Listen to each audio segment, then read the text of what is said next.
Bienvenidos a Crónicas Quiltras, un viaje al Chile mestizo. Mi nombre es Javier Peña, el Quiltro.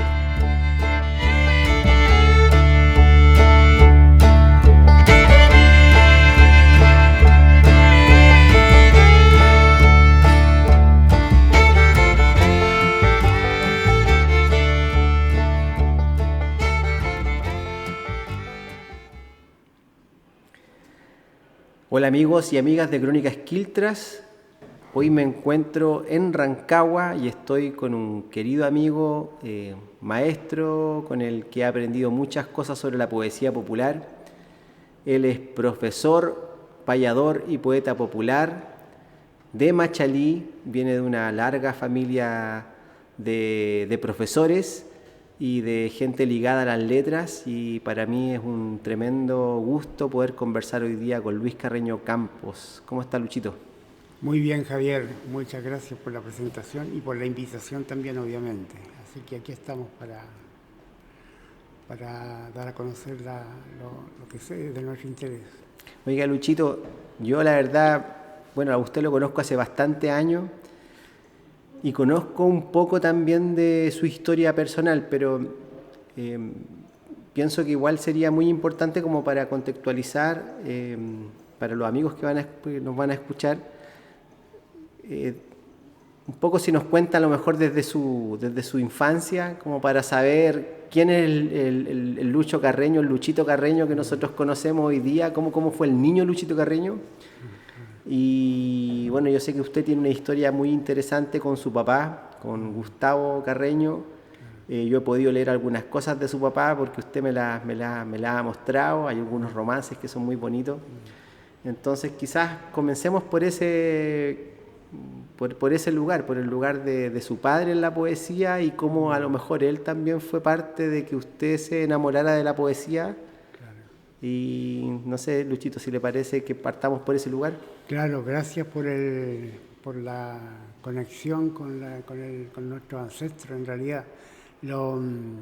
Claro, mi padre, nació hace 101 años aquí en la Comuna de Navidad. Ya no está en este plano, pero claro, mi papá nació en Navidad, en la Comuna de Navidad, en Vicancheo. Creció en Matanza y su madre era maestra. Y bueno, él se fue a estudiar a Rancagua, al Liceo de Hombres, ¿ya? El Liceo de Hombres de Rancagua en ese entonces. Y ahí conoció a Óscar Castro Zúñiga, pues, el bibliotecario del liceo. Y bueno, y mi papá se interesaba mucho por la poesía, así que Óscar Castro la cogió muy bien, pues, ¿ya? Entonces mi papá, y con esas lides conoció a mi madre, que también estudiaba en el Liceo de Niños de Rancagua. Y también le gustaba la poesía, y se conocieron en una publicación que hizo mi mamá en una revista, y mi papá le hacía la crítica literaria, ¿ya? Bueno, y también en algún momento ganó en un concurso importante que eran los Juegos Florales, que en la fiesta de la primavera. Mi papá, digamos, con sus 17, 18 años, sacó el segundo lugar después de Baltasar Castro, ya, otro escritor importante rancagüino. Bueno, y ahí ya formaron una familia, somos 8 hermanos, yo soy el menor. Están todos vivos, vivos y yo también. En realidad él dejó de escribir cuando se casó, formó la familia. En realidad se le hizo una sola publicación en su vida, pero escribía ocasionalmente, digamos, haciéndose cargo de su papel, de su rol de padre de familia, y también comprometido con los colegios, con su sindicato de trabajadores, con las juntas de vecinos, etc. Y mi madre falleció cuando nosotros éramos chicos. Entonces mi mamá, yo tenía 5 años cuando falleció, pero recuerdo muy bien que una vez en la playa estábamos viendo una puesta de sol y a mí se me salió una frase, qué sé yo, el sol el sol y la luna, no sé, las estrellas salieron y el sol se apagó en el agua, dije una cosa así. Y ella dijo, su primer poema. Entonces en realidad siempre nos motivaban ya en pro de la literatura, de los cuentos, de la poesía. Y claro, y mi papá en algún momento llegó con las colecciones de zigzag de la biblioteca juvenil e infantil, entonces era muy común leer en la casa, la costumbre de leer, y así bueno, fuimos creciendo, pero mis hermanos sí hicieron su vida, se dedicaron a sus profesiones. Yo tuve algunos inconvenientes en la adolescencia, en la juventud, en tiempo de la dictadura, esa es otra historia. Pero ahí nació mi afición por la música y por la poesía. Oiga, Luchito, y bueno, me imagino que recordar al padre, recordar también a la madre, a uno lo pone también en una... Uno como que generalmente está en el presente, pero cuando uno recuerda a los padres, recuerda estas memorias, por ejemplo, de haber dicho, no sé, el sol se está apagando en el agua o algo así, Claro. Y que le hayan dicho eso, su primer poema, Sí. son cosas como importantes también para el desarrollo de una persona que después también llega a las letras y las quiere trabajar. Pues. Claro. ¿De qué forma, Luchito, usted, porque ya sabemos que su papá y su mamá tenían una afición por la poesía, Claro. pero ¿de qué forma usted se empieza a enamorar con las palabras? ¿En qué momento como que nace eso que usted dice, esta es mi individualidad, aquí yo voy a... Sí, no, es como en forma natural. O sea, yo me acuerdo que yo, por ejemplo, en segundo medio la lectura obligatoria era Pedro Calderón de la Barca, La vida es sueño. El profesor de castellano en ese tiempo dijo, ya, yo, en la próxima clase le doy un 7 al que se aprenda el monólogo de Segismundo. Y yo levanté la mano y yo me lo sé, profesor, y me lo sabía porque mi papá lo recitaba. Entonces el monólogo, ay, mísero de mí, eran décimas. Entonces, bueno, me saqué un 7, por ejemplo. Entonces, había una conexión con lo hecho, pero yo me acuerdo a los 14 años hice antes, a los 11 años, con séptimo en realidad era un poco, ya como un año adelantado.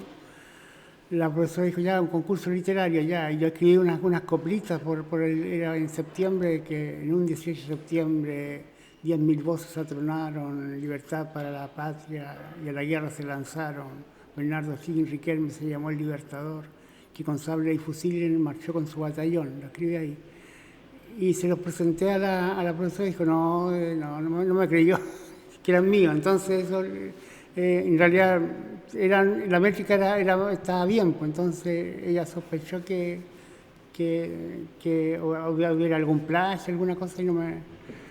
Entonces, y ahí me sentí frustrado y no volví a escribir hasta los 17 años, por decirlo así. Claro, entonces, era como recurrente que con mi hermano jugábamos incluso a inventar coplitas, cosas así. Un hermano mayor mío empezamos a jugar a inventar coplas así chistosas.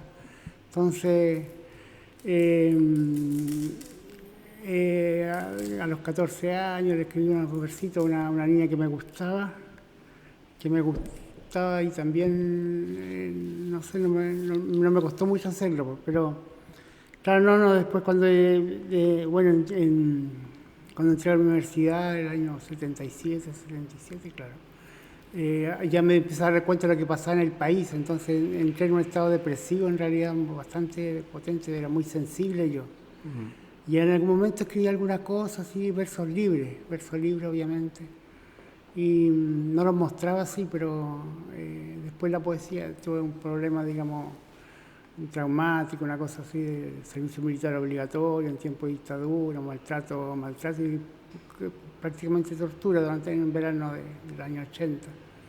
Y me enfermé, tomé una depresión fuerte, qué sé yo, incluso un estado psicótico. Y bueno, en realidad la poesía me empezó a sacar de eso, empecé a escribir por indicaciones terapéuticas. Después, ya al año 87, por ahí, empecé a escribir ya más en verso libre primero y después retomé las décimas. O sea que las palabras han estado dentro de su vida, no tan solo como para...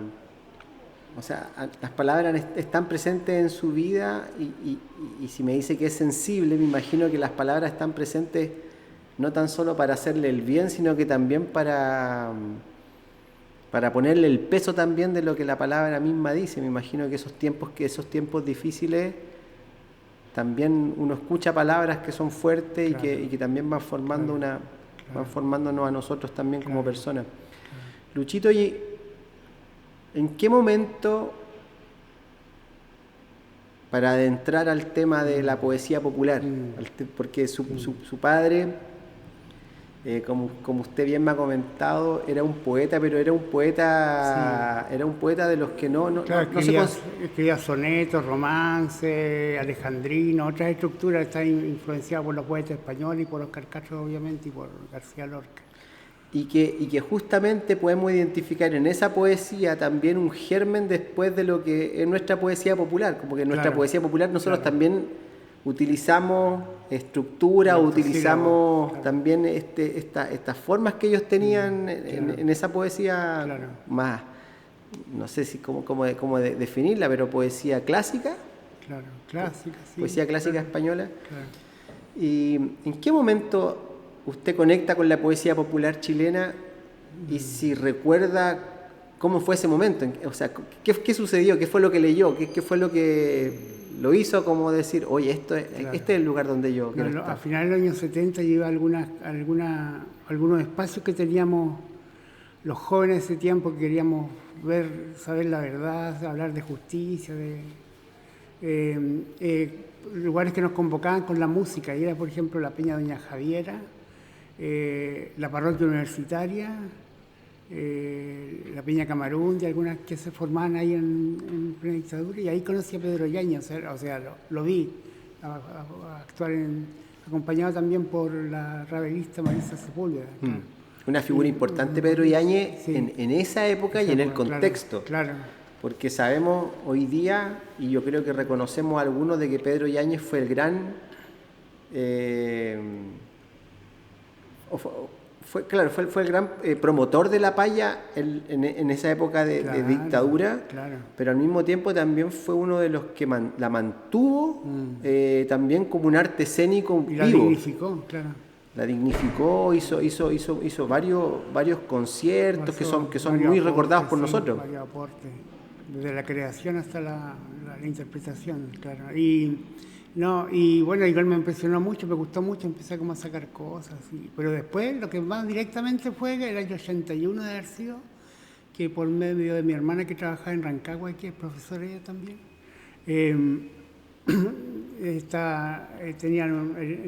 participaban en el coro de profesores de un conjunto folclórico, y ahí en una peña conocí a César Castillo el Tranca, y ya me habían hablado de él, pues yo sabía quién era, entonces lo fui, lo saludé, le dije, amigo César Castillo, a mí me llaman el Lucho, que hoy día me alegro mucho, yo con mi verso, lo saludé con una copla, con una cuarteta redonda. Y me dijo, bueno, chiquillo, me dijo, está con una copa en la mano. ¿Sabía hacer décima? No, le dije yo, es re fácil. Y me hizo la figura con los dedos, la figura mnemotécnica, con los 10 dedos de las manos. Y ahí no se me olvidó nunca más, pues no, y ahí comenzó una amistad muy, muy cercana con César Castillo, claro. Luchito, estamos en los comienzos de los 80. Claro. Su hermana profesora, claro. Usted también en el mundo de la educación. Claro. ¿Volvió de Santiago a Rancagua? Claro, y después tuve, digamos, una crisis complicada en la universidad, qué sé yo. Tuve que dejar la carrera, estuve estudiando licenciatura en matemáticas, después tuve problemas de salud y en la USACH también estuve, qué sé yo. Y por parte de la terapia recuperativa me vine para vivir con mi hermana aquí en Rancagua, y ahí estuve mucho más cerca ahí conocí a Pancho Astorga, Salvita Pérez, ahí iba a mirar nomás yo, pues ahí a mirar nomás, a verlo, a actuar, qué sé yo, a Chincolito Ortúzar lo conocí en el año 88 en un encuentro. ¿Eso fue en Santiago o en Rancagua? En Rancagua. Chincolito Ortúzar lo conocí en el año 87, 88. En Curicó en un encuentro de varias cosas, y ahí lo fuimos a ver, me lo presentó. ¿Y ahí en qué momento, por ejemplo, yo sé que uno de los grandes referentes en su vida es César Castillo? Claro. ¿En qué momento el tranca le dice a usted, oye, porque aparte de decirle, oye cabro, Claro, que ya es bastante claro, buena onda claro. y que le haya dicho que bueno, o que lo haya como también como felicitado de alguna forma por haber hecho esa cuarteta? ¿En qué momento como que usted dice, ya, voy a empezar a ir a mirar, pero en qué momento sucede que los poetas populares dicen, oye, este cabro viene a mirar siempre, ¿por qué no lo invitamos a que participe con nosotros? Sí, sí, yo en realidad tengo una autocrítica muy fuerte, he sido muy lento en mis procesos, muy de bajo perfil, o sea, me conocen por eso. Pero claro, yo en algún momento le mostré versos libres, le escribía poesía libre yo a César y me la leyó con calma y me dijo, está muy bueno, dijo que sé yo, aquí hay mucho, muy buena, eh, muy buen material, dijo que sé yo.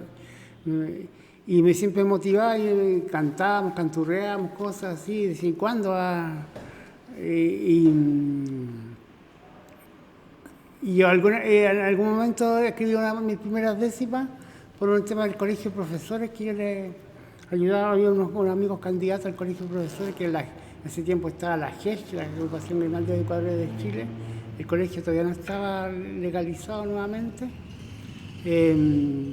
Y escribí un verso encuartetado por unos amigos que iban de candidatos.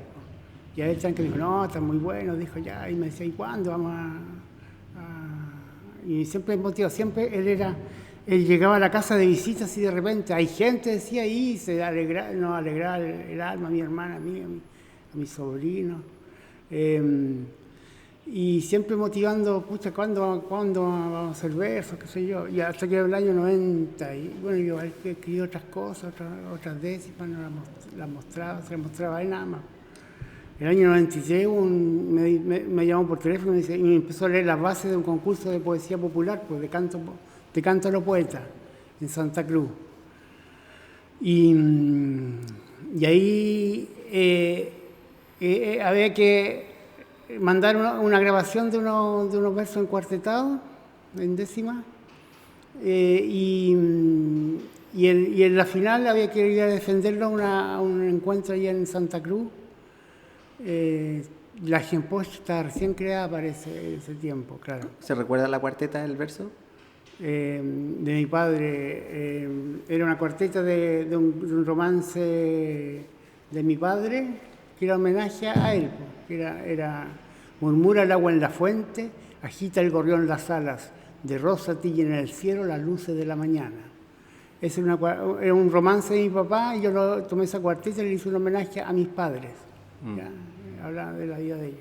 Que es muy lindo Sí, ese romance, para sí. quien, bueno, no sé si Luchito se lo sabe No, no me completo, lo pero sé, tengo mala es un memoria. romance muy increíble, muy así que lindo, a ver si en otro momento sí, claro. se lo pido también para que lo escuchen las demás personas. Y ahí fui a defender ese verso, pues ese verso está ahí conocí a Margot Loyola, está en el jurado, qué sé yo. Y cuento corto, ahí a Margot Loyola le gustaba mucho mi verso, quería que ganara el mío. Yo usé una entonación de Pedro Yáñez y me criticaban algunos, no, tenía que usar una entonación tradicional, pero la de Pedro Yáñez era muy bonita, ¿ya?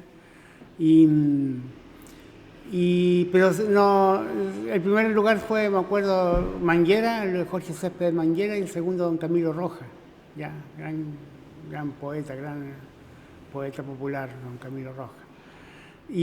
Pero eso fue como mi debut, y ahí ya conocí a Salvita, le íbamos a ir a Chancón, ahí me iba motivando de a poco a hacer cosas, a salir a algunos encuentros ocasionales, y ahí partió toda una historia. También, bueno, el mundo de los payadores tampoco ha sido un mundo tan amplio, porque no son muchos los payadores Claro, que hay en Chile. claro. Entonces me imagino que en ese momento cuando se conoce con Camilo Rojas, con el Manguera, me imagino que también forjan una especie de amistad porque bien sabemos a los que nos gusta este arte tradicional de que junto a Camilo Rojas, no sé si el Manguera habrá estado, pero participaron en algunos trabajos juntos. Sí, después por razones de trabajo nos fuimos a Santiago un tiempo con mi esposa. Y formamos un grupo de trabajo con nada menos con don Camilo Rojas, Jorge Manguera, Jorge Quesada y la señora Águeda Zamorano, la gran señora Águeda Zamorano, presidenta del primer Congreso de Poetas Populares de Chile en el año 54. Está a finales de los 90, vivía en Santiago, tenía más de 80 años y fresca como tú, motivada para trabajar con nosotros, y nos juntamos a analizar, y la temática era, cada uno presentaba un verso, lo leíamos y lo analizábamos, lo criticábamos. Entonces, en ese momento, Camilo, la señora Aida, me encontraban que había que, y los otros también están en parte de acuerdo, que había que ser como, la poesía popular tenía que ser entendible por la gente, o sea, que acercarse a la gente en el lenguaje cotidiano, en el lenguaje popular, el lenguaje soliloquial. Y yo pensaba que también tenía que tener vuelo poético, entonces encontraban que yo me escapaba un poco de eso porque usaban figuras poéticas, metáforas, otras cosas. Pero fue muy bonito, fueron como 2 años que estuvimos trabajando, y a finales de los 90. Y incluso en el encuentro que hacían en el Instituto Cultural del Banco del Estado, yo acompañé a la señora Águeda, que cantó unas décimas que no eran de ella, era de otro poeta antiguo, no me acuerdo quién era. Yo la acompañé en la guitarra y fue muy bonito porque era un personaje, la señora Águeda Zamorano. Qué lujo, Luchito, claro. Haber acompañado a una de las pioneras mujeres pues, dentro de la poesía popular, claro. Y también que fue parte de la primera dirigencia de los payadores, claro. Y poetas populares en Chile. Claro. Esto es muy importante, yo creo que... ¿cómo era el mundo? Esta es una pregunta la cual estoy como bien... No estoy obsesionado hoy día con buscar respuestas absolutas, pero... Sí siento que hay preguntas en las cuales uno tiene que entrar, o discusiones en las que nos merecemos. Y hay una discusión que hoy día se da sobre la paya y la poesía popular, y si están en el mismo saco, claro. O son sacos distintos, claro. O si nosotros como nos representamos como payadores estamos representando a la poesía popular, o si como poetas populares estamos representando a los payadores. Hay toda una discusión sobre eso. Claro. En el caso, por ejemplo, de usted que convivió ahí con grandes personajes como de la dirigencia de los payadores chilenos y la poesía popular chilena, claro. ¿Cómo veían ellos, por ejemplo, el cruce? ¿De qué se hablaba? ¿Se hablaba de poesía popular? ¿Se hablaba de payas? ¿Se hablaba de canto a lo poeta, de canto al humano? ¿Cuál era el concepto que ellos tenían? Claro, en algún momento hablaron de decimistas porque estaban con la influencia, también con el contacto con los poetas peruanos, sí. César Guapaya y ellos también. Entonces decíamos, somos decimistas también. Entonces, claro, había como... estaba esa vieja escuela de mediados del siglo XX que, digamos, la poesía tiene que ser clara, fácil de entender, tocar temas sociales también, tocar temas... que entienda la gente, también que hagan reír. Jorge Manguera decía, ¿no? Yo encuentro que el pueblo sufre mucho, así que sacarle una sonrisa es un logro. Entonces, decía, no, pues, entonces había igual la crítica como de que la poesía popular, el poeta popular, el cronista de una época, ya. Entonces los compañeros y compañeras están como enfocados en eso. Entonces también decía, también hay como una necesidad de vuelo poético, de presentar otras formas, buscar otras temáticas también sociales, pero hacerlo con una visión estética más lograda, quizás más trabajada. Y se da esa discusión. Incluso don Camilo, yo lo admiraba mucho porque él no tenía grandes estudios, pero era un estudioso innato, digamos, autodidacta de la literatura. Él era muy perfeccionista en la forma de escribir. Él me decía, Luchito, porque yo escribía nomás y no me fijaba que rimaran asonantes 2 versos consecutivos que no tenían que rimar, pues. Entonces... tienen que ser contrastados, tienen que ser, me decía, y incluso él buscaba otras técnicas. Por ejemplo, si terminaba en una vocal la última décima, la siguiente tenía que empezar con una consonante. Él inventaba así como juego pero era muy estricto con la forma. Y él en realidad escribió un tratado sobre poesía popular, una historia de la poesía popular, desde su visión de cultor, pero adentrándose en los fundamentos literarios y la poética de nuestro oficio. Entonces, claro, que justamente, claro, si me permite Luchito, es que justamente un tema bien complejo, claro, cuando empezamos como o sea, yo creo que es necesario tener como conceptos que nos unan. Claro.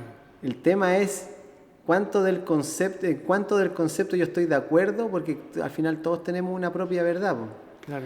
En ese tiempo, por ejemplo, lo que hizo Camilo Rojas fue criticado por otros poetas, o fue bien visto porque haya hecho un libro que venía como a unir nuestra... No supe no escuché de críticas, digamos, cuestionadoras hacia Camilo, pero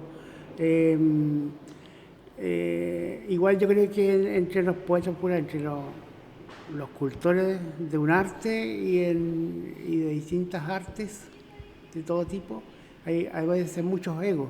Mucho ego. Entonces creo que algunos también miran, no apoyan 100% la lucidez de otros, qué sé yo, el aporte que puedan hacer otros. Yo creo que también se despertó alguna cosa así, pero no lo vi en general.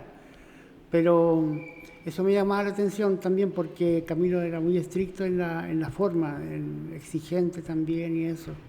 Y igual en cuanto a que somos muy diversos en realidad, y todos tenemos, aquí Tranca dijo, aquí no sobra ningún payador, ningún poeta popular en Chile. Todos somos necesarios. Porque claro, o sea, yo digo, claro, hay que ser estricto con la forma, la figura, la métrica, la rima y todo eso, y la estructura. Pero, por ejemplo, a ver, voy a mencionarlo, Carlito Muñoz Aguilera, de Valparaíso, el Diantre, él se pasa la regla, digamos, no cumple todas las reglas estrictas de la métrica, pero él es un visionario, o sea, tiene una claridad social que cualquier tema lo abarca, lo presenta súper bien, entonces no importa que su métrica o incluso hasta su ortografía o su rima no sean perfectas, pero la forma de exponer él es un verdadero cronista de la época. Entonces yo creo que todos hacemos un aporte en ese sentido. La diversidad es una riqueza. Oiga, Luchito, ¿y en qué momento ya empieza entonces a trabajar con Camilo Rojas, con Jorge Céspedes, con Jorge Quesada, Águeda Zamorano? Claro. Que son nombres súper importantes dentro de nuestra cultura. Claro. Y su nombre también. En ese tiempo ya entonces Luis Carreño como poeta popular o como payador ya empieza a salir a los escenarios. Claro, sí, pues claro, a finales de los 90 yo como que me quedaba en la casa nomás, pero decía, hay un concurso de poesía popular y participaba. Pues. Entonces hubo un concurso en la región metropolitana de poesía popular, en Peñaflor, me acuerdo, y participaron mucho ahí y salí ganador. Pues. El jurado sí era de la Sociedad de Escritores de Chile. Entonces Camilo decía, bueno, no son poetas populares, pues entonces no ven otras cosas. Y hicieron ese concurso un par de años después y también lo volví a ganar. Pues entonces, pero había también ese cuestionamiento de que los espacios que se daban para mostrar nuestra poesía o evaluarla, por decirlo así, que no me gusta esa palabra, no eran visualizados por gente que conociera el tema, que fueran cultores, que fueran estudiosos de la poesía popular. Claro. Entonces había ese cuestionamiento también en ese tiempo. Y claro, me tocó trabajar con esa gente y fue una experiencia muy buena. Con Manguera nos amanecíamos conversando, cambiando el punto de vista y discutiendo de distintas posiciones que teníamos respecto a la poesía popular. Pues. Claro. Oiga, Luchito, Eso es Santiago. Santiago, sí. Ese fue un momento en el que usted se fue a Santiago con su familia. Claro. Y luego vuelve a la región y Claro. se establece en Machalí. Claro.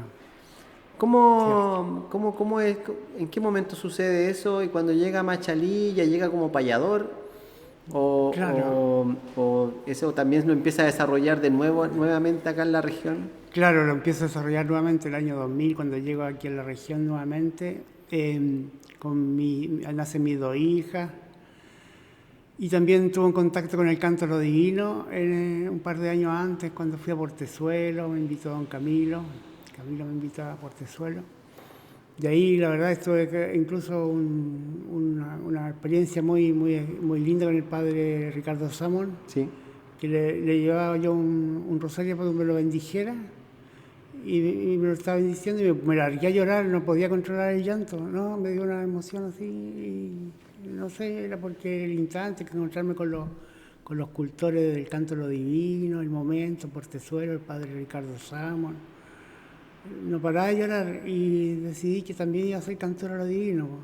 Y eso, y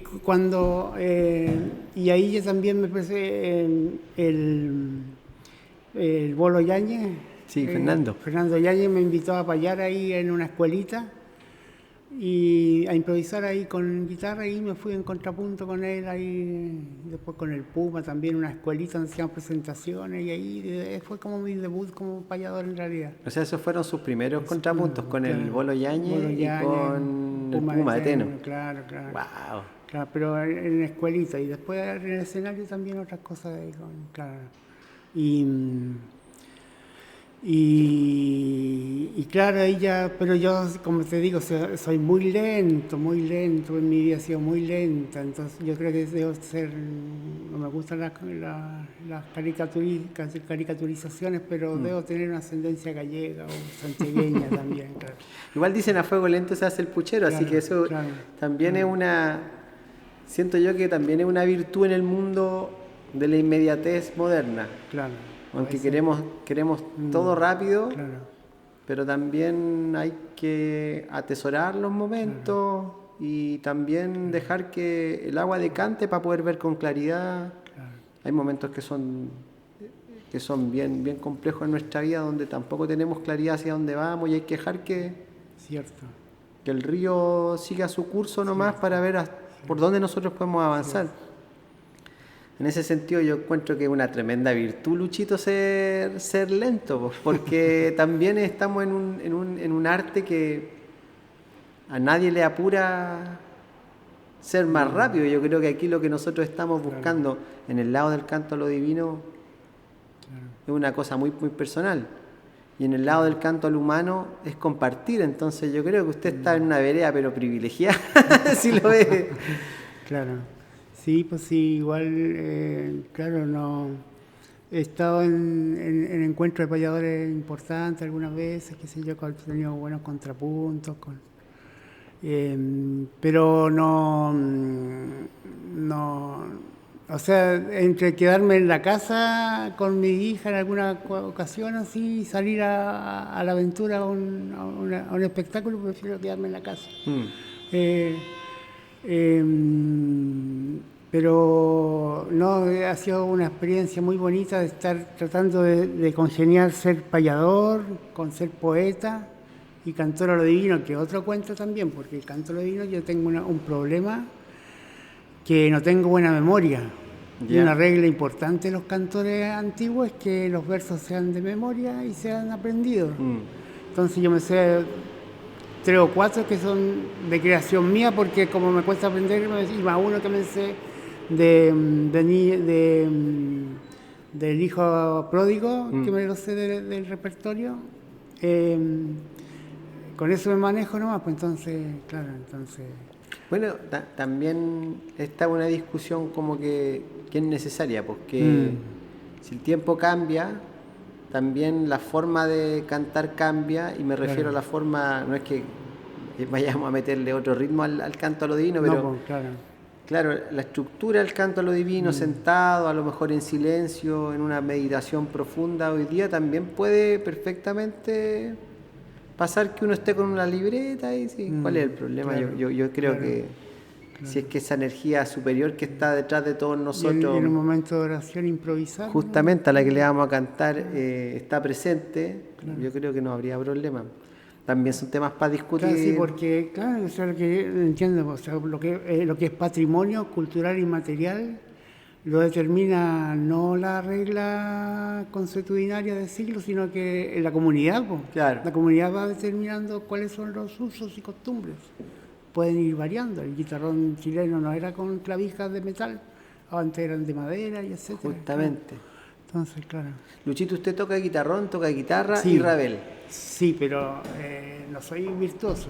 Pero claro, toco las tres cosas, claro. Y tiene también un dúo Sí, con su hija, con mi hija, sí. que es bastante bello lo que hacen porque, bueno, ahí mezclan un poco de guitarra con rabel o guitarrón con rabel. Claro. Y su hija toca el rabel, Sí. pero muy bien, Sí. con mucho sentimiento. ¿Cómo ha sido esto de trabajar también con su hija y que se Sí, motiven eso también a es la... algo, claro, muy bonito, porque tengo dos hijas y desde chiquitita con la mamá nos poníamos a cantar, entonces de chiquititas tomaban instrumentos y hacíamos un cuarteto de canciones infantiles y entonces se fueron adentrando en ese mundo de la música. Mi hija mayor estudia música, está en 5º año, estudia oboe, es intérprete en oboe, un instrumento sinfónico de viento. Pero también toca varios otros instrumentos y no ha dejado de relacionarse con la música de raíz folclórica o popular también. Y claro, aprendió a tocar rabel y lo toca muy bien y nos hemos presentado en ocasiones en algunos encuentros con el rabel y el guitarrón también. Y mi otra hija también, bueno, tuvo un problema, digamos, de vocación, pero ella también tocaba instrumentos y nos acompañaba en ocasiones también importantes. De hecho, cuando eran niñas, en el encuentro del Rincón de Pancho Astorga y Miriam, ellas cantaban sus décimas también ahí con guitarra y con sus entonaciones también de chiquititas, escribían sus décimas y las cantaban también junto a la Emita Madariaga. Así que es una bonita experiencia lo que hace, retroalimenta y trabajar la música y la poesía con la familia. Hace muy poquito miraba videos de recuerdos que uno tiene, y así como hay videos en el rincón donde aparecen las chiquillas, la Marti con Lanto, refiriendo sus versos o cantándolos, también hay unos videos muy, muy lindos del lanzamiento de un libro, bueno, no sé cuántos libros tiene Luchito. Uno. ¿Cómo se llama el libro? Utopías y sueños. Utopías en sueños. Sueños.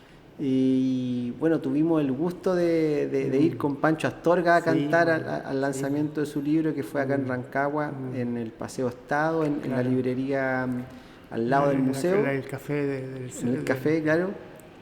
Y fue una cosa que hoy día está grabada, se puede ver, pero ver los textos, los textos que... Claro. Si no mal recuerdo, el texto que le tocó cantar a Pancho, que fue uno de Violeta Parra. Sí. Y me parece que el que hice yo fue uno de Jorge Tellier. Para un homenaje a Jorge Tellier, sí. Y hoy día escucharlo están grabados y es una cosa muy, muy, muy, muy emotiva porque, bueno, Pancho se nos fue tan temprano y ¿qué significa Pancho en su vida? Pucha, Pancho, siempre lo vi como un ángel en esta tierra, porque yo lo miraba con demasiado respeto, y eso que somos contemporáneos. Pero él tenía una presencia que siempre lo miré con mucho respeto. En un momento que yo era amigo del César Chanca Castillo y habían diferencias con él, no era con él, con los papás de Pancho, había unos problemas así. Que César era muy desordenado, así muy irreverente, qué sé yo, entonces. Pero no tenía problemas con Pancho, y Pancho con él tampoco. Entonces yo los veía de la otra vereda, pero con mucho respeto, porque yo miraba como era él, como era siempre así consecuente, siempre con una mirada humana, divina, comprometido con el tema de los derechos humanos. Con el guitarrón, con la música, con la poesía. Era Y me molestaba mucho que algunos hablaran mal de él, o lo caricaturizaran, o qué sé yo. Y nunca me atreví a acercarme antes a él, porque igual era mucho respeto que le tenía. Y cuando empecé a cantar ahí, trataba de hacerlo bien para no... porque pensaba que era muy, muy estricto él, muy severo. Pero después ahí nos fuimos acercando, pues no, él era el místico de la poesía popular, y además muy, muy consecuente. O sea, yo decía, pucha, Pancho Astorga, el codeguano, con guitarrón campesino, hizo verso lo divino por los derechos humanos, le dije una vez, porque en una ocasión por los derechos humanos hizo un verso que era muy a lo divino. Entonces,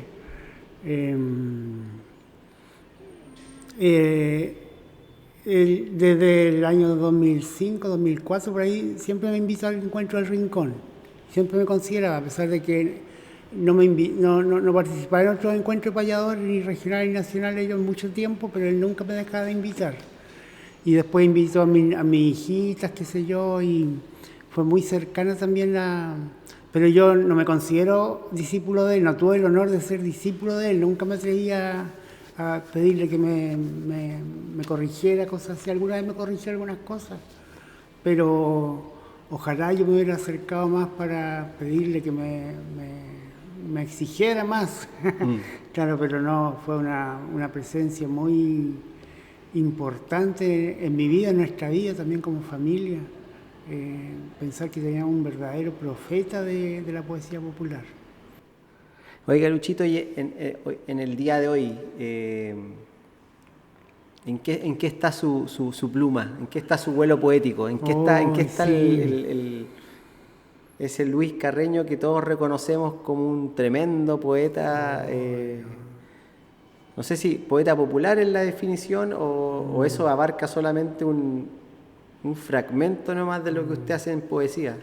No, mira, la verdad es que también no soy muy prolífico, no he escrito tanto ni escribo tanto, pero sí, pues siempre está la temática de hecho, hay cosas dolorosas que no me gusta escribirlas. Tengo muy pocos versos sobre mi experiencia en la dictadura Sí.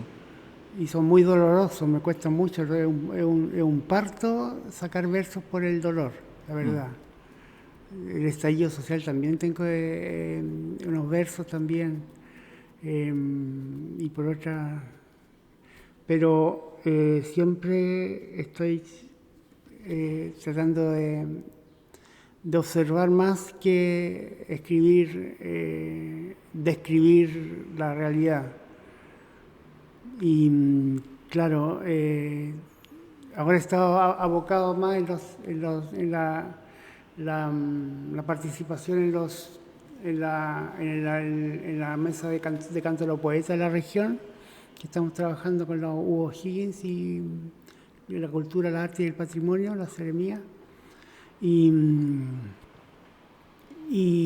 en eso me he abocado en este último tiempo, he escrito poco, pero mi idea es publicar un libro, porque mi mamá también dejó unos versos de su adolescencia. Entonces yo quiero, la verdad es que voy a hacer como un contrapunto con mi mamá. Escribir ella sus versitos, yo pongo, mi mamá murió hace más de 50 años. Yo escribo le pongo un verso de ella y yo escribo unas décimas, y hacer un librito, una publicación. También hay un tema pendiente con décimas autobiográficas que son sobre experiencias complicadas de hace muchos años atrás. Y un segundo verso de Utopías y Sueños, un segundo libro de Utopías y Sueños con versos que he escrito los últimos 20 años, por decirlo así. Y también un libro de décimas que se llama Los versos del hortelano, que lo escribí a mi pareja, Fabiola, ya se lo escribí a ella. A ver si pienso publicar eso también. Oiga, y bueno, junto también, ahora que lo menciona, con este trabajo de la mesa regional de canto. También está trabajando en los seminarios que están haciendo la red de canto a los poetas de O'Higgins. Y bueno, tiene una ponencia, un taller bien interesante que es sobre la poética del canto al humano y lo divino. Claro. A ver, no sé si me puede, o sea, si nos puede explicar qué es lo que es la poética y qué es lo que abarca en este caso el taller que usted hace, la ponencia que usted hace para nuestros amigos que no la han escuchado y a lo mejor no han tenido el placer de estar ahí, que es una ponencia bien interesante desde muchos aspectos. Claro, no, la idea es como, bueno, la poética se inscribe como dentro de la semántica, de la semiología, como del estudio de la lengua. Es como estudiar, es como un estudio científico, el objeto de estudio de la poesía. O sea, el objeto de estudio de la poesía y un estudio como más académico desde ese punto de vista, pero claro, eso pretender mucho, pero es como eso, o sea, todos los grandes poetas han tenido su poética. Por ejemplo, Huidobro, arte poética, habla de arte poética, cuando dice que es el poeta, es que si no está la palabra, no la crea, no cante a la rosa, crea la rosa, una cosa así. No lo dice textual, pero entonces, desde ese punto de vista, yo me voy a lo histórico, a la historia de la poesía popular, desde los inicios de la Edad Media, antes de que existiera la imprenta, pasando por el Siglo de Oro, por Lope de Vega, por Espinel, Juan de Manlara, Calderón de la Barca, todo eso, y ver cómo se fue diversificando digamos, de la diversidad de estrofas que había en ese tiempo, desde la cuadernavía, el romance, el soneto y los tipos diversos de décimas, y adentrándose al legado que trajeron los conquistadores y los evangelizadores desde España, y cómo sobrevive y subsiste de cosas de buena vida aquí en toda América y en Islas Canarias también, en España, pero y en España misma la poesía evolucionó o cambió mucho a las formas modernas y contemporáneas, pero la décima se mantuvo en estas regiones. Y usted tiene una tesis bien particular que a mí siempre en lo personal, cada vez que estoy con un cantor a lo divino de años y le preguntan, bueno, ¿y qué es lo que es primero, el canto a lo humano o el canto a lo divino? Los cantores a lo divino ya tienen la respuesta, pero claro, ya la tienen grabada a fuego, claro, entonces dicen, el canto a lo divino nació primero y al otro día en la mañana nació el canto a lo humano. Claro. Que también es una pregunta bastante compleja de responder cuando, no sé, como cuando uno dice, bueno, ¿y qué salió primero, el huevo o la gallina? Claro, claro. Pero usted tiene una tesis bien particular, que es una tesis como de evolución, claro, que estas dos corrientes evolucionaron juntas. Claro.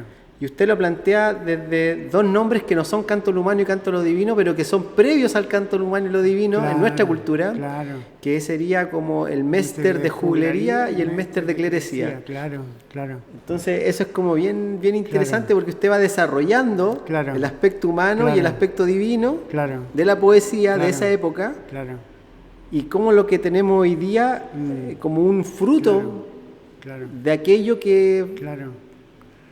Y para concluir que en realidad la pregunta no tiene importancia, la respuesta no tiene importancia, se evolucionaron juntos, el canto al humano y el canto al divino existía desde mucho antes de la conquista, desde los salmos de David hasta los rapsodas griegos también, por decirlo así, también construían, el hombre necesitaba su divinidad, su espiritualidad, que también está lo humano, lo cotidiano, entonces, sí, claro, siempre fue.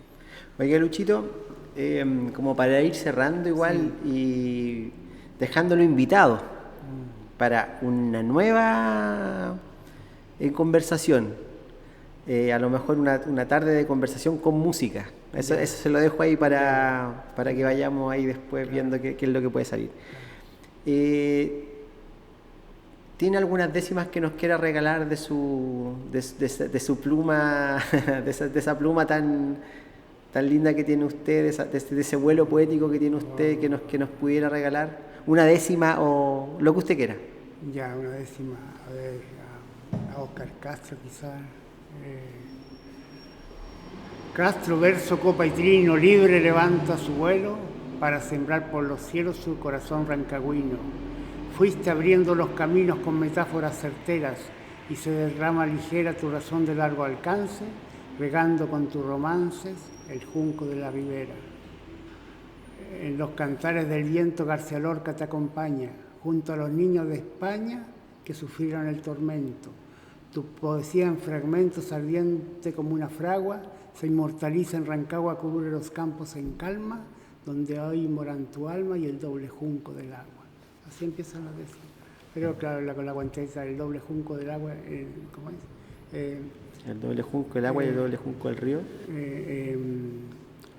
¿Dónde se mecen? Más, si ves mi memoria, ¿no? El doble junco del agua. El junco de la ribera y el junco de la ribera del agua, donde volaban inversas palomas de inversas alas. Claro. Bueno, Óscar Castro, que parece que nos cruza a todos los que vivimos aquí en la región, ¿eh? De todas maneras, sí. Porque así como partió esta historia con Óscar Castro, hoy día preguntándole sobre su inicio y usted mencionando a su padre, claro. Terminamos con Óscar Castro, que es un personaje, yo creo, de esos que si hubiera tenido un poco más de tiempo. Sí, pues. Y también pienso, y si Pancho hubiera tenido un poco más de tiempo. También, pues. Y a lo mejor pienso en el tiempo que tenemos nosotros hoy día y cuántas cosas vamos a seguir haciendo a fuego lento, ¿cierto? Sí, pues. Así que yo le agradezco mucho, Luchito, esta conversación. Lo dejo invitado a que conversemos nuevamente de otras cosas, de otros vuelos, otros vuelos poéticos. Y bueno, no sé si tiene algún mensaje para la juventud o para la barra que nos va a escuchar después. Claro, no, para los jóvenes, los niños, que en realidad el arte, la poesía, la música, la pintura, las artes en general son, además de una forma de expresión, el interior, expresar el interior hacia afuera, buscar respuestas a las preguntas que uno hace. Es sanador de todas maneras, sana el alma, sana a la persona, sana al humano, sana a la gente y por qué no decir, puede sanar a la raza humana también. Hoy día, ¿qué tanto lo necesitamos, ¿no? Claro, por supuesto. Sí. Muchas gracias, Luchito. A usted, pues, Javier.